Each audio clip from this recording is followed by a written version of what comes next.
How's everybody doing today? Good.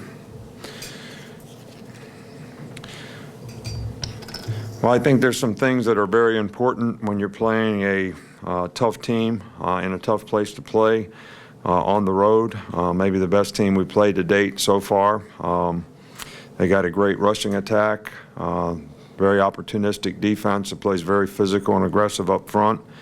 Their offense has controlled the ball extremely well in most games and average 82 plays a game and do a really good job of running the football as well as making explosive plays. So got a great returner on special teams. So lots of challenging things for us to prepare for this week. I think turnovers, tackling, discipline execution, focus play in and play out, finish is really important. And you got to practice that way every day to be able to play that way when the game comes. And we've had a pretty good work week so far. And, you know, we just got to keep on keeping on and try to clean things up tomorrow so that we have a good chance to go out there and execute and play together and play a good game for 60 minutes. Nothing really new on the injuries. You know, Diggs and Deshaun Hand are still, Deshaun Hand's out, Diggs probably for sure out, can't really practice yet, so those guys probably won't be playing in the game. Okay. We'll start in the middle with Chris Walsh. With the guys who are from Texas going back for the first time since the hurricane, do you do anything special with a trip like this, or is it really important to keep things business as usual? You know, we did a lot of things for our players in Texas, especially those that had issues relative to the, you know, hurricane or flooding.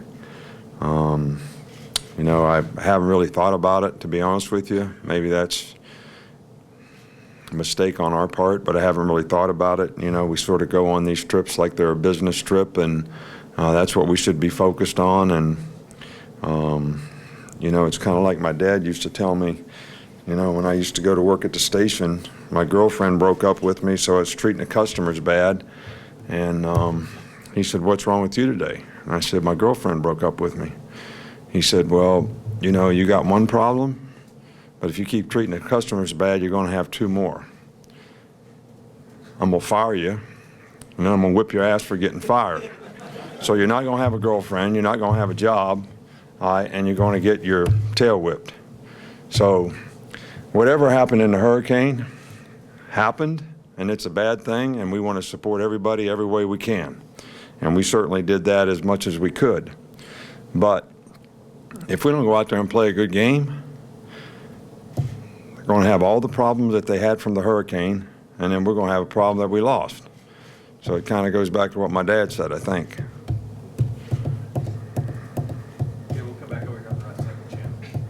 What have you seen from Texas A&M's pass rush? They've put up I think they've had 13 sacks in the last two games. What do they do well up front? Well, they're very athletic up front. They got some very explosive players inside. They got some really good speed rushers on the edge.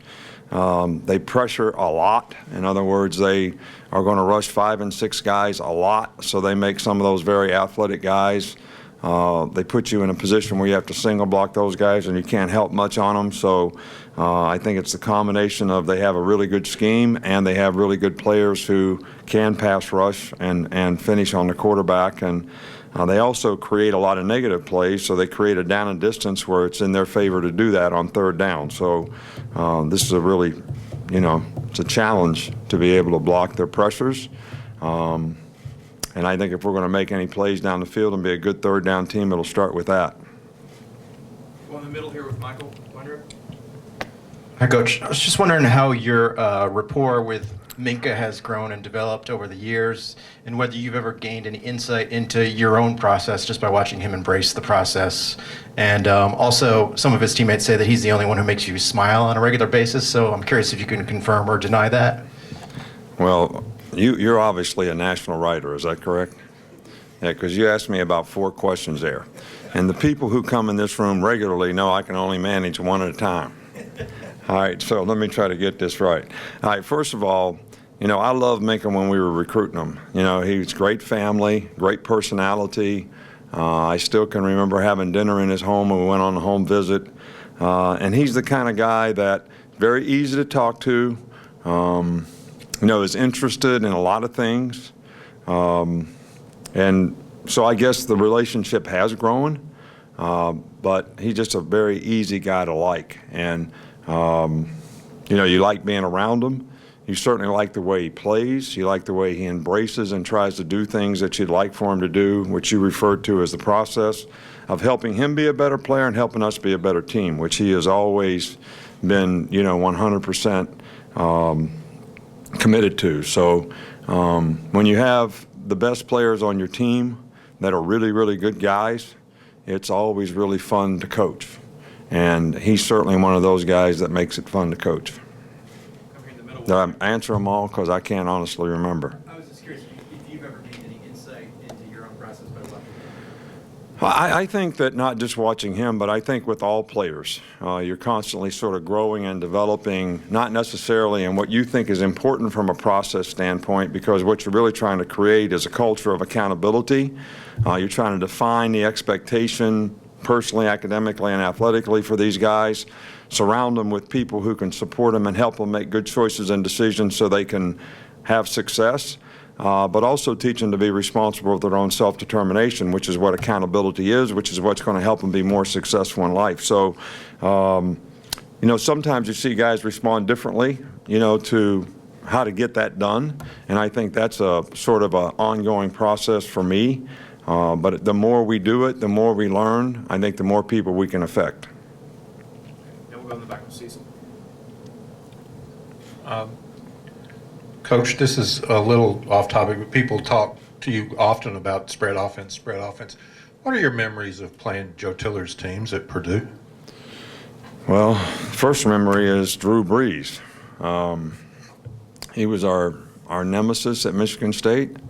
Joe Tiller was ahead of his time when most people in those days played more regular type offense, so it was not normal to have to play nickel and dime defenses and be spread out and empty and all over the field.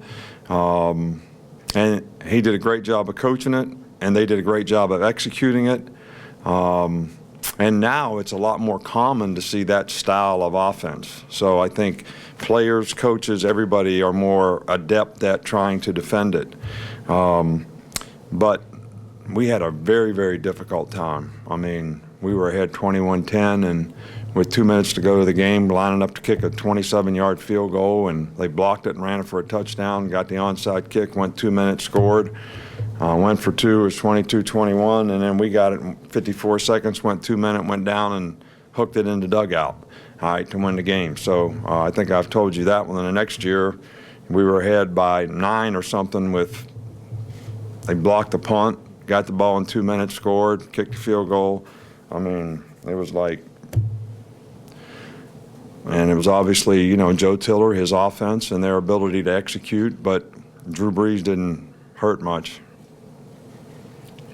We'll come here with Michael in the middle. Just given the workload so far this season with the running backs, I guess how are they doing physically? How physically fresh are they? Great. I mean, they're all doing great. We work them hard in practice, and they all look healthy and try to keep them that way throughout the season. So they've done a good job, and this week we've got them some extra work because Texas A&M has really good backs. So a couple of them go over there and run against the defense, get a few more reps, get a few more turns, helps the defensive players play against really quality guys. And that's what we'll need to do a better job of tackling. We missed 15 tackles in the last game, which was a season high for us. And if we don't tackle better than that, we're going to struggle in this game. Back up front here with Mark. Just wondering how you've seen Texas A&M quarterback Kellen Mond progress over the season, and where is he at this point? Well, he does a great job for them. I think they've done a really good job of doing things that he can do, and he does a really good job of it. He's made some really good throws and been very productive in the passing game when they've asked him to do it. They do a lot of quarterback runs, and he has done a good job of making, I think he's gained 254 yards rushing so far this season. So he's done a good job with the quarterback runs, and to have that threat of a guy who can run the ball certainly complements the 3 really good running backs that they have that can run the ball as well. So I think he's done a really, really good job for him. Back left with Ryder. You guys have had a lot of young players play early. How unusual is that, and how beneficial it is for their long-term development? Well, it's not unusual at all. If you look at the statistics of how many players we play as freshmen here, we're in the top several teams in the country just about every year. This year, I will say that we have had to end up playing a few guys that we probably wouldn't have played if we hadn't had lost a significant number of guys at certain positions. So there's 2 ways to look at it. If they were ready to play, we play them. We need the help on special teams. But if they're not ready to play, then they need more time to develop, whether it's psychologically, mentally, physically, however it is. So if we have to play them before they're ready, that's not a good thing either. So, but some of these guys have done a nice job of progressing, especially on the defense, where we've had to play some guys because of injuries, and we'll probably have to continue to do that throughout the year. Last 2 here, Alex. I'm not sure if you're aware yet. Today, the Division I Council came down with a proposal with the staff sizes. I think a limit of like 30 for on-campus recruiting. What are your thoughts on that, and how will that affect you? Well, I really don't have any because I don't know when it came out today, but I didn't have a chance to see it or look at it. You know me, I'm not for a limit to anything. So, but 30 is a lot, but what does that mean? Does that mean some professor in the business school or the dean of the engineering school that talks to somebody for academic reasons? Is that one of those 30 people? I mean, that's not fair to the student athlete. So is it just people that work in our department? I really have no idea. Until I know the details, I really couldn't comment. We'll wrap up here quickly with time. Kind of to go back to that freshman question, are you surprised with how well you've been able to finish games with so many young players in the game and still being able to kind of keep your foot on the pedal? Well, it's. I said this in my press conference after the game. It's one thing to go in a game when it doesn't matter, and the other team's wore out, tired after 70-some plays. It's another thing to have to go in there and play winning football when the score is 0-0, and you're playing against their best player who is not yet tired, worn out, or whatever. So I am happy with the progress that some of these young players are making. They need to focus on what they need to do to continue to improve, because in most cases they have plenty to improve on, and we're certainly working to help them try to do that so that they can get better. And every player should know that's the intention of every coach, is to try to help them get better and improve as a player. Thanks, Coach. Thank you.